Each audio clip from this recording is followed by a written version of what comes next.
I don't know. I wish I could tell you. I don't know. I don't know. I don't understand. There's no tears coming out of your face.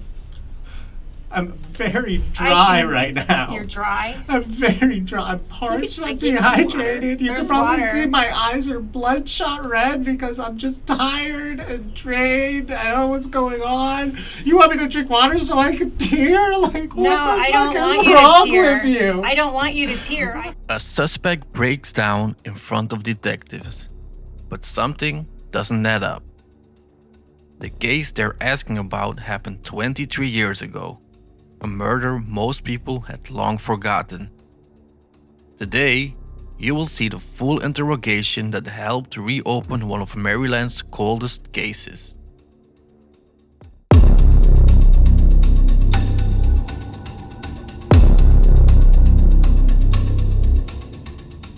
In 2001, a woman was found dead inside her own home. For more than 2 decades, no one was charged. Then, a single trace of DNA brought detectives back to the name they had never even questioned. May 2nd, 2001, Chevy Chase, Maryland. A wealthy, quiet suburb just outside Washington, D.C. Police respond to a welfare call at the home of 50-year-old Leslie Preer. Inside, they found signs of struggle, blood in the foyer, overturned furniture, and a trail leading to the bathroom. Leslie Preer had been beaten and strangled. Her body was discovered beneath scalding water still running in the shower, an apparent attempt to wash away evidence. Investigators collected fibers, fingerprints, and biological samples. Male DNA was recovered from under her fingernails, but in 2001, it matched no one. Detectives interviewed friends, co-workers, and family, including her husband, Carl Sandy Preer. He corroborated fully, but without forensic proof, the case went cold.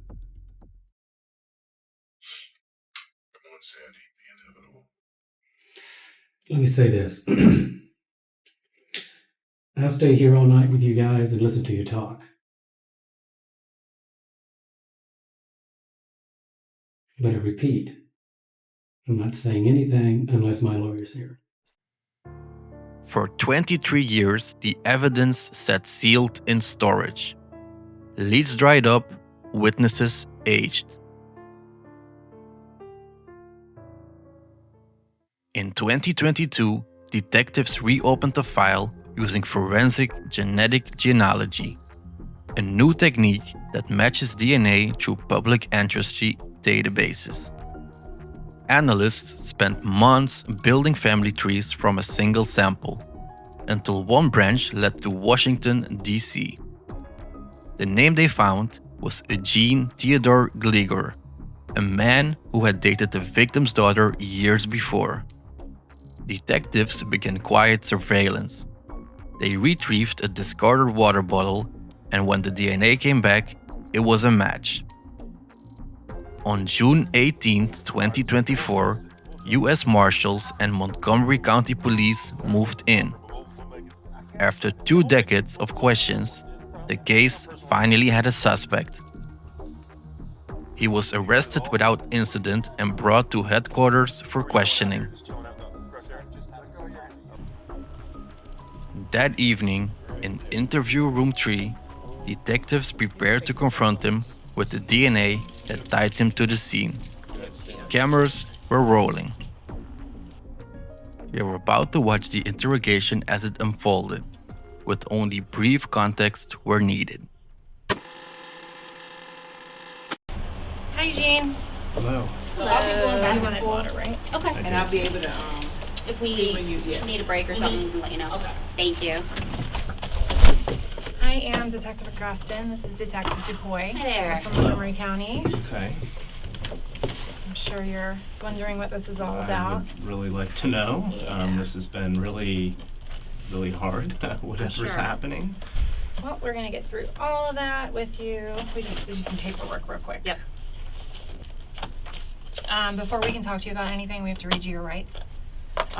So I have some of this filled out already, but what is your physical condition today? You have any injuries? Are you feeling okay? I mean, I'm feeling a little bit caught off guard, and I'm from the handcuffs. There's seems to be a lump on my hand. I don't know if it Okay. is, but you know, I have no idea. Is it swelling? Is it a blood clot? I don't know. Okay. I've been holding my hand above my heart just so hopefully it helps to heal. You know, otherwise, health conditions. I mean, I'm getting over tonsillitis, so I've been under the weather. Okay. But I've nothing been through good. antibiotics from that, and yeah, I mean nothing.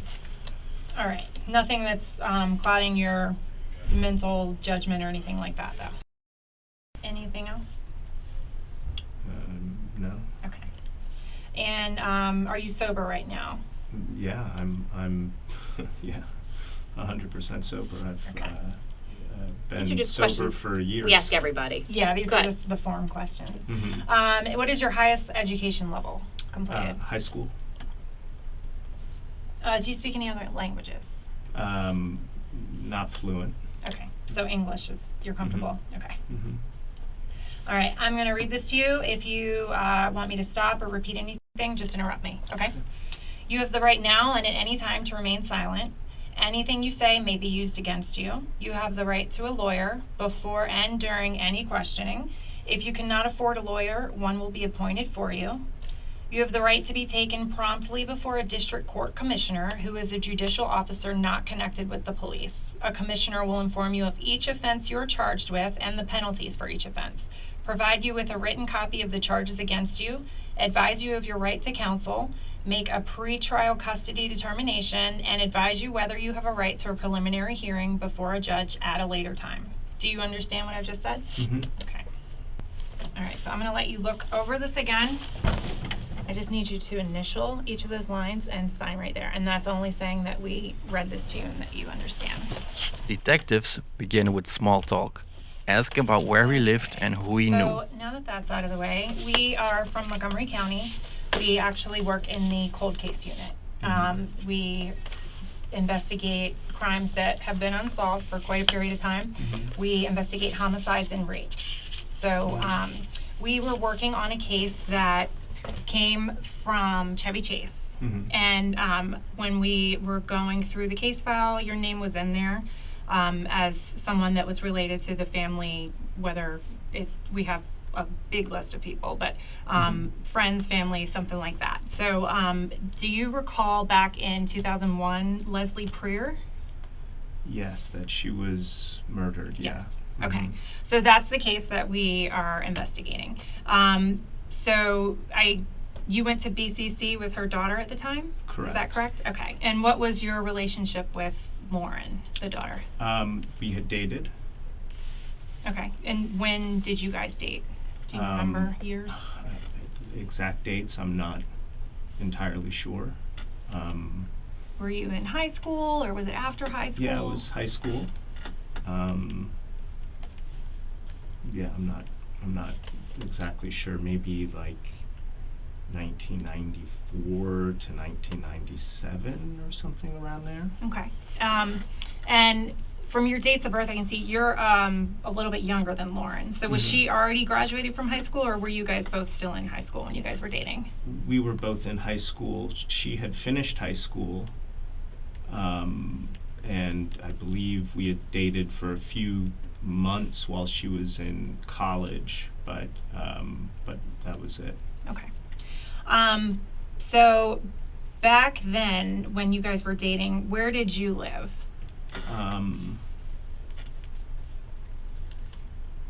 I lived in with my mother in Rockville. Okay. Do you remember the address or what street or anything? I wish I did. I don't. Okay. And You said you lived with your mother. Were your parents separated? Yeah. Okay. Where did your dad live? He lived in Chevy Chase, and yeah. Do you know the street or Yeah, neighborhood or Brookside Drive. Brookside Yeah. Drive? Okay. Yeah. And so you and Lauren had dated well before her mother was killed. Do you remember, like, were you still in touch with Lauren when this stuff happened to her mom? No, we had broken up a couple years before, at least. Maybe longer, I'm not sure. And I believe I reached out just to send my regards, and maybe saw her a couple times, and but that was it. Okay. Do you remember how you found out about it? I remember I was at work, and I believe she had actually told me that she had come into where I was working at a restaurant, and she had told me that what had happened. What restaurant was that? Do you remember? It was a restaurant called Black's. Okay. In Bethesda. Okay. Let me see. So you guys were just kind of cordial at the time, but you weren't really close. It's not like you guys kept touch that much. Correct. Okay. When you guys were dating, how close were you with the family? Like, did you spend a lot of time at their house, or did you know them real well? I knew the family. I, definitely spent time. She spent time at my house. I've spent time at her house. Yeah, for sure. Mm-hmm. So how were you close with her parents? I mean, I wouldn't say close with them. I don't know how much. I don't know if close would be the right word. But they were friendly with me and nice to me. So, yeah, I mean. Okay. Let me see. Were you at her house a lot of the time? Or did you guys spend more time at your house? Or what did you guys do when you... I mean, it was a mix. My house, her house, being out. I mean, we're young and teenagers, so there was, going out and... Okay. Yeah. When you say your house, was it your mom's house or your dad's house or both? Probably my mom's house more so, because I lived with her. Okay. Yeah. When you found out about Lauren's mom, do you remember who you were dating at the time, or were you dating anybody? I don't recall who I was dating at the time, but yeah, no, I'm not 100% certain. Okay. I mean, I had been dating, but I'm not sure. Okay, and so you were working at a bar. What else was going on in your life at that time? I can't recall. I mean, were you working, or were you in school, 23 years college, ago. or? I worked. I think I was taking classes in college at the time. Where did you go to college? Montgomery College. Okay. In the Rockville or Tacoma Park? But I took classes at both. Okay. Yeah. And when you were younger, did you ever get in any trouble with the police or anything? Not particularly, no. Okay.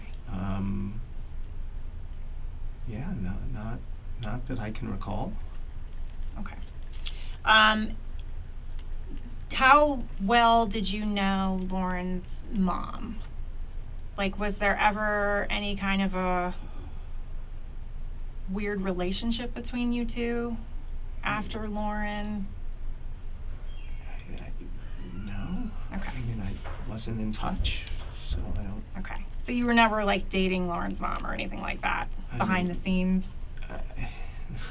No. Okay. I wasn't ever in touch, that... Okay. So the reason that we wanted to talk to you is because a lot of the people whose names are in the case file, they've been interviewed throughout the years, and they've been asked to give DNA samples to compare to DNA from the crime scene. And most of the pretty much everybody that's in the list has been talked to, has been eliminated as a suspect. Your name was actually in the file, but they never reached out to you or never spoke to you for some reason. So that's why we wanted to reach out to you and see if you remember or recall anything about the time when Leslie was killed, anything that you remember about your life at the time that like could be relevant, any relationships you had with the family or anything like that. I really don't recall. Okay. So from the crime scene, we have DNA from the person who was there when Leslie died. So there's Leslie's blood all over the place, obviously, but then there's also another DNA profile that was picked up from the crime scene. And we had put that into CODIS, our database from the National CODIS DNA Index System, and it has never hit. So whoever was there, whoever's DNA was also on the scene, has never been arrested. And that's why we were going through doing all of these elimination DNA samples to find out, you know, okay, well, this person couldn't have done it because we matched their DNA to it.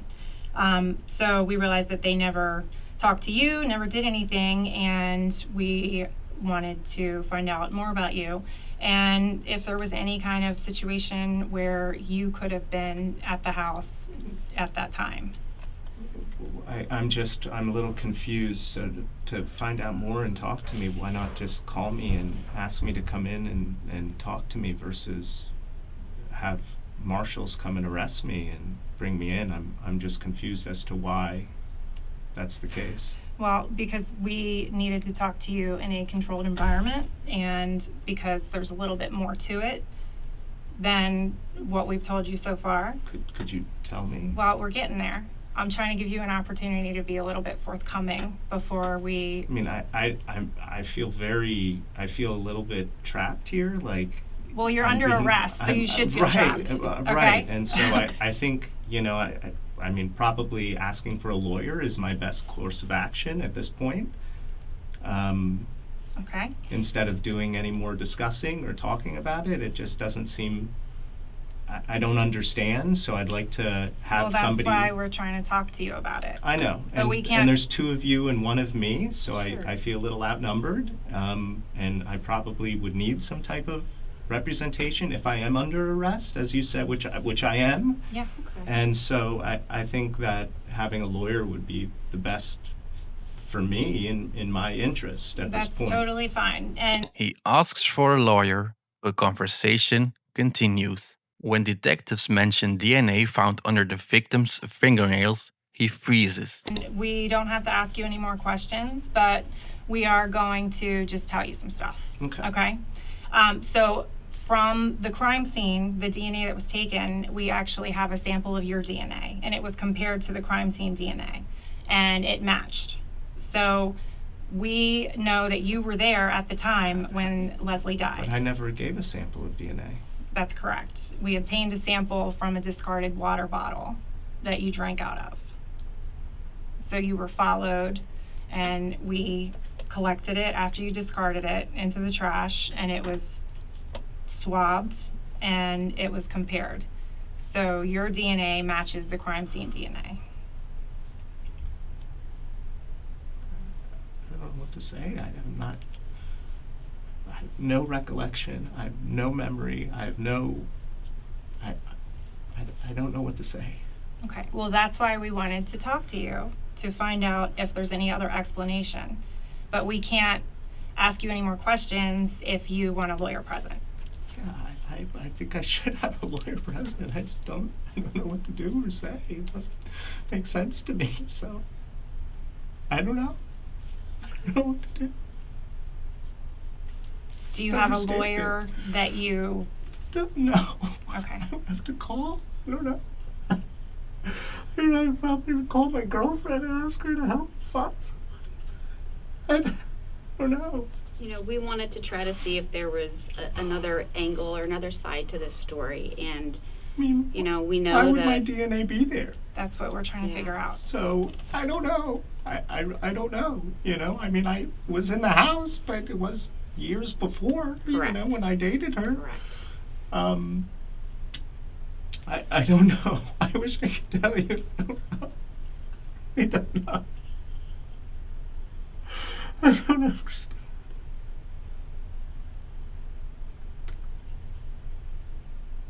This is all very bewildering, very strange.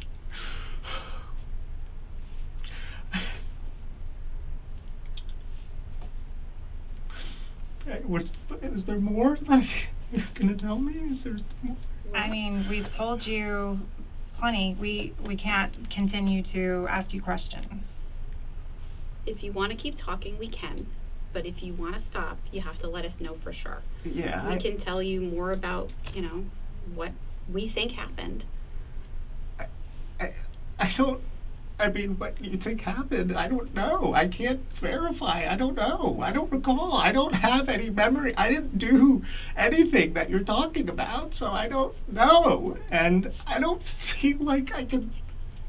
I don't know how to answer and go into. I don't want to incriminate myself with questions. You guys are professionals. I'm not. I don't know. I really do think I need an attorney. I need to use the phone and I need to call someone and I need legal representation before I respond to anything else. Okay, that's fine. We're not going to ask you any more questions.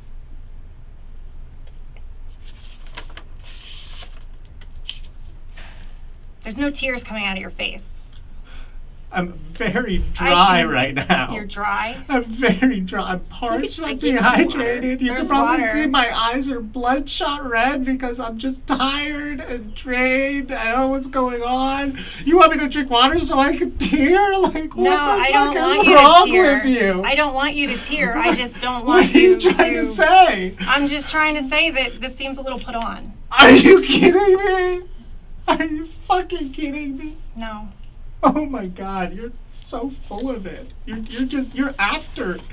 This is the police. This is, yes, like it makes sense. It's in your eyes, it's guilty until proven innocent. I get it. Well, honey, your DNA was in the crime scene. That's why, like, there's a reason. There's due process, right? Sure. Due process. So you're saying I'm guilty before I've even been put into a court of law? I'm saying that there's probable cause to believe that you were there when I think what you were saying was the contrary to that. So okay, but I don't remember. I don't know. No, I don't know. What we're trying to figure out is how your blood was at the scene that day. If there's an alternate explanation, that's why we wanted to talk to you today, okay? So I feel like you just need to take a breath for a second, okay? That's what we're trying to figure out. Why is your blood there? Could it have been, an interrupted burglary? Did something happen where you didn't expect anybody to be home?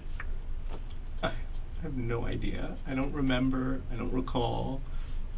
Again, you're asking me questions that I don't know. I'm not and asking I you asked, a question. You did. You just asked me a question, and I asked for legal representation, and you guys are very smug looking at me like I've done something, and of course it's innocent until proven guilty, right? Sure. Am I wrong or am I right? You are entitled to your due process, absolutely. This is insane. This is insane.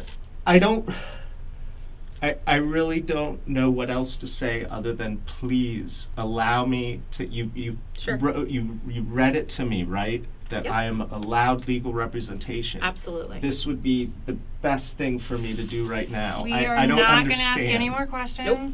You said you wanted to know more, so we were telling you more. I'm sorry. I'm really on edge and I can see. Upset and yeah. Okay. You would like legal representation? That is absolutely your right. We will not ask you any more questions. All right? And how do I go about doing this? We're done talking to you. They're going to walk you back over to processing, and once they are done, I don't know if they've done fingerprints and all that stuff with you yet. Once they're done with all that, and you meet with, I think in DC, you're going to still meet with a commissioner and be charged with this paperwork for this, or be served with it, and then you'll have an opportunity to make whatever phone calls you need to make. Okay. I believe that's the process. We're in DC, so I'm not super, that's how it is in Maryland. Okay. All right? Okay. And then at some point you will be taken back over to Maryland Mhm. And then you will figure out what they're going to do in terms of an attorney, because you're in DC now. So I don't know if you need a different lawyer unless they're both Maryland and DC bar certified. I don't know. I don't know how that goes. But they'll explain it all to you when you get over there. And if That's at a any whole time different branch. you want to talk to us with your lawyer present, we can make arrangements for that. Okay? I'm really confused, and I'm really at a loss, and I don't know, I don't have any recollection of being involved with any of this. You keep saying you don't remember and you don't have any recollection. Well, but if somebody was I mean, not involved, it would be an adamant, I didn't do this. I didn't do it. I definitely didn't do it. Like, this is absolutely, this is, you know, I've been an alcoholic in recovery for years now. I've been sober for years. And there are many, many times in which earlier life wasn't great. You know, abusive father, issues at, you know, but at the same time, this isn't something that I know I didn't do it. I know I wasn't involved. And I just don't understand how this has come to this. I really wish I knew. And I really wish I could give you some answers and give you more feedback from an honest perspective, because I just don't know. I just don't know. I don't know either. That's why we wanted to talk to you. I don't know why your blood is there also. I don't know.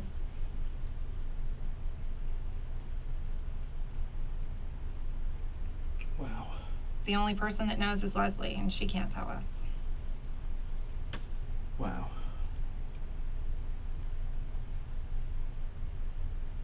I can't believe it. Oh my God.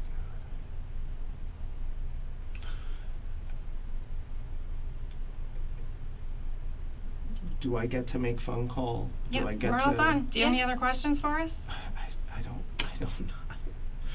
don't, if something comes up, I mean, I'm fucking flabbergasted. I don't know what to say or what to do or what to think right now. Okay. Well, after you talk to your attorney, if you want to talk to us again, my name and information is on the paperwork that you're going to get. You can have your attorney reach out to Montgomery County. He'll be able to figure out, or he or she, whoever, will be able to figure out how to get in touch with us. Okay? Okay. All right.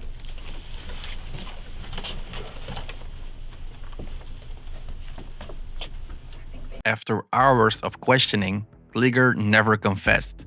But for detectives, the DNA spoke louder than his words. The interview ended, but the evidence did not. Prosecutors moved quickly to file charges.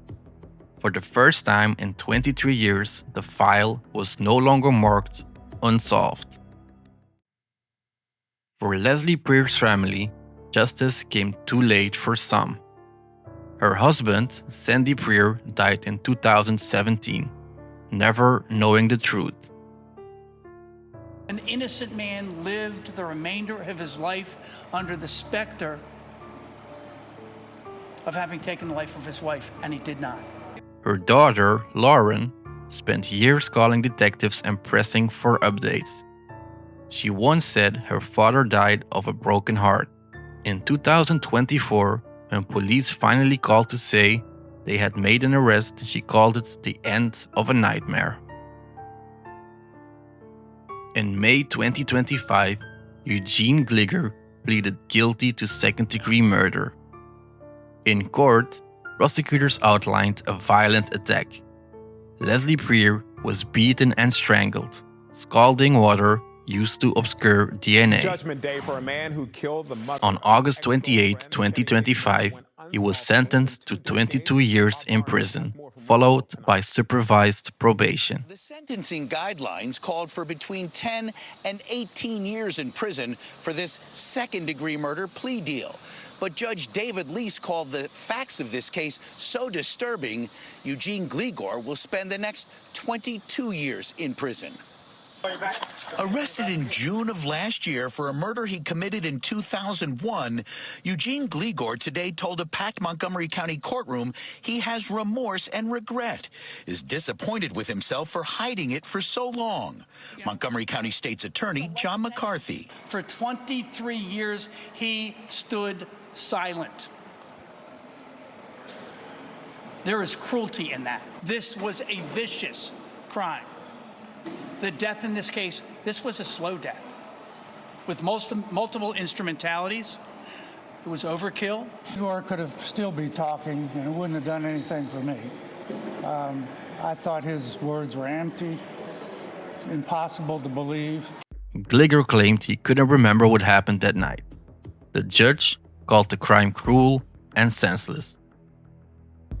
What are your thoughts about this case? Let me know in the comments.